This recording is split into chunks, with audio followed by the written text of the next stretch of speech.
What if I told you that one of Leonardo da Vinci's greatest paintings might not actually be lost, but hiding in plain sight in one of the busiest palazzos in all of Italy?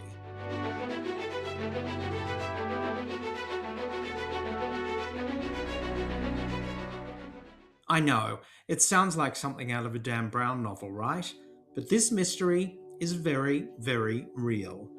In this first ever episode of the art mystery channel Painted Veil, we're diving into the legend of Leonardo's so-called missing masterpiece, the Battle of Anghiari.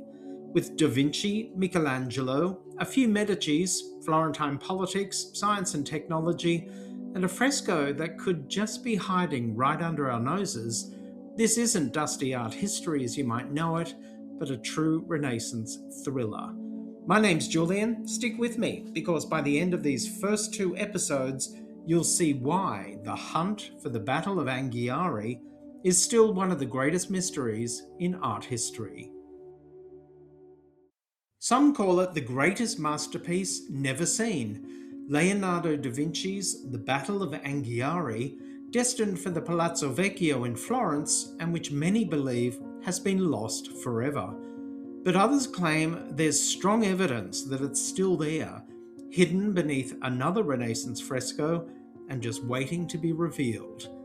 And whilst the debate shows no sign of slowing down, neither does the undeniable impact that this work had at the time and which continues up to this very day.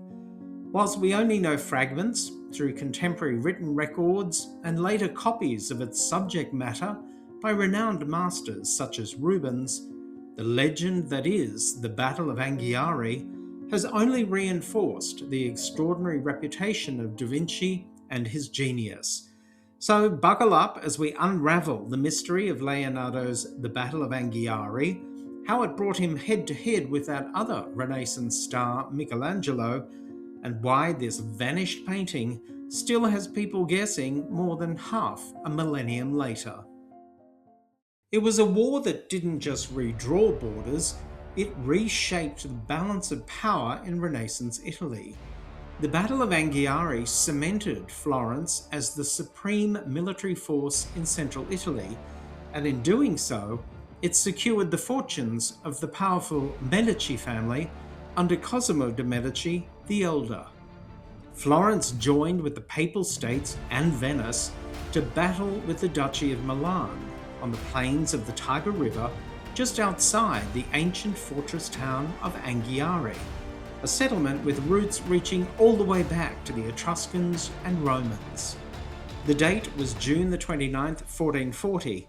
The battle itself was brief, over in a single day, and Florence and the Medicis emerged the victors. It was such a seminal moment in the history of Florence that some 60 years after the battle, it was decided this key event needed a monumental depiction in the heart of the city by an artist whose reputation was up to the task. And so they turned to none other than Leonardo da Vinci, painter, sculptor, engineer and scientist, to capture the Battle of Anghiari in a colossal fresco on the walls of Florence's seat of power, the Palazzo Vecchio. The Palazzo Vecchio, or Old Palace, was the very centre of the Florentine Republic, and it still stands today in the Piazza della Signoria, the Signoria being the name given to the ruling body of Florence, and the Palazzo Vecchio was their base. And inside the palazzo was the newly constructed Grand Council Room called the Sala dei Cinquecento, or the Room of the 500. And it was here that the 1,000 Florentine citizens who were members of the Grand Council met in two groups of 500, hence the name. According to the historian Giorgio Vasari, the Sala had been finished too quickly and without regard for its decoration, so Leonardo was tapped on the shoulder to fix it.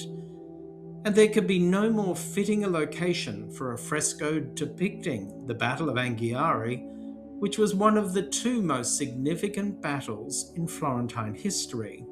Two, I hear you say?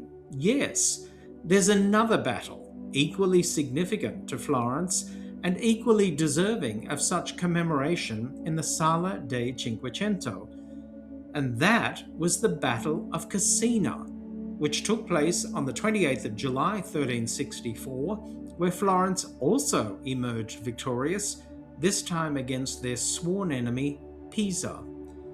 And in one of the great feats of commissioning in Renaissance Italy, the Florentines turned to Leonardo's younger, fiery rival, Michelangelo, having just completed his David, to paint the opposite wall with a monumental depiction of the Battle of Cassina. It was an extraordinary decision to commission two of the Renaissance's greatest artists to work in the same room, creating giant frescoes opposite from each other of two of the most important military moments in the history of the Florentine Republic. Once commissioned, Leonardo's first step was to draw a cartoon of the entire picture, which would then be later transferred to the frescoed wall, providing an outline from which to paint the image. But instead of doing the cartoon in the Palazzo Vecchio, he drew it up in the Sala del Papa, or Pope's room, at the nearby church and monastery of Santa Maria Novella, the same place where the friars in 1221 began developing medicinal herbs from their monastery garden, and which evolved into the famous pharmacia of Santa Maria Novella that continues to this day. Here Leonardo drew the entire composition of the story of the Battle of Anghiari based on what Vasari described, quote, wherein he designed a group of horsemen who were fighting for a standard, a work that was held to be very excellent and of great mastery by reason of the marvellous ideas that he had in composing that battle. Leonardo also planned his approach for painting the fresco in the Palazzo Vecchio with no less of the scientific precision and invention that we've come to expect of him. The proposed painting was vast, some 16.7 metres in width and 6 metres high, and to facilitate the work, Da Vinci was said to have created a unique scaffolding system that had a concertina-like mechanism, allowing it to rise or fall, making it easier for Leonardo and his assistants to complete the colossal work. After being commissioned, Michelangelo too started his preparation for the painting on the other wall, completing a large-scale cartoon for the Battle of Cassina. Like Leonardo's, Michelangelo's preparatory drawings of soldiers gathering for battle were widely lauded and copied, including by one of his followers, Bastiano da Sangallo, which remains in existence today. Giorgio Vasari says the following about Michelangelo's early work, quote, a masterful depiction of Florentine soldiers responding to a false alarm while bathing, scrambling to arm themselves amidst their comrades beginning to fight. Vasari noted Michelangelo's skill in rendering nude bodies with elaborate foreshortening and varied poses, highlighting his knowledge of anatomy and command over different drawing techniques. The cartoon was later destroyed, with Vasari stating that pieces were deliberately cut up by artisans who admired it, while another anecdote attributes its destruction to Michelangelo's rival, Baccio Bandinelli. Michelangelo never put paint to wall, leaving the Sala dei Cinquecento and Florence to head to Rome, where he'd been commissioned by Pope Julius II to work on his tomb. Ironically, there was no rush, as Michelangelo didn't complete the tomb until 32 years after the pontiff's death.